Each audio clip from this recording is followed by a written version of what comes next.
قال الله تبارك وتعالى في كلامه المجيد وفرقانه الحميد أعوذ بالله من الشيطان الرجيم بسم الله الرحمن الرحيم إذا جاء نصر الله والفتح وقال رسول الله صلى الله عليه وسلم ألا إن كلكم راع وكلكم مسؤول عن رعيته صدق الله مولانا العظيم وصدق رسوله النبي الكريم ونحن على ذلك من الشاهدين والشاكرين আজকের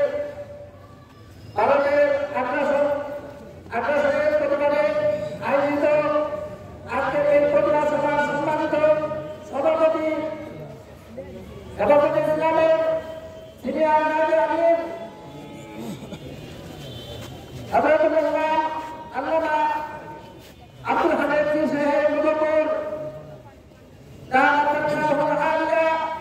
এবং উপস্থিত উলামায়ে কেরাম আপনারা অবগত আছেন। আমি সর্বপ্রথম সরকার চক্রের শহীদদের কথা স্মরণ করে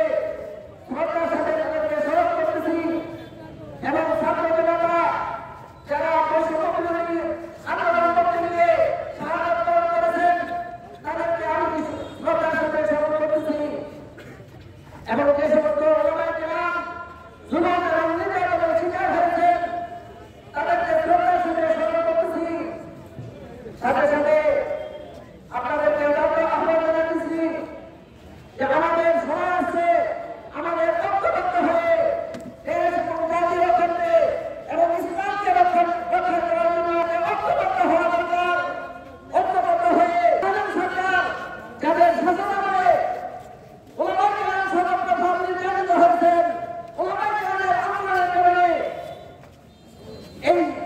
এই দেশ থেকে পালাতে বাধ্য হয়েছে। এই সরকার যাতে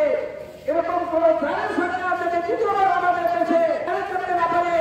এবং আমাদের প্রতিবেশী রাষ্ট্র যাতে আমাদের উপরে বৈষম্য আচরণ না করতে পারে, আমাদের উপরে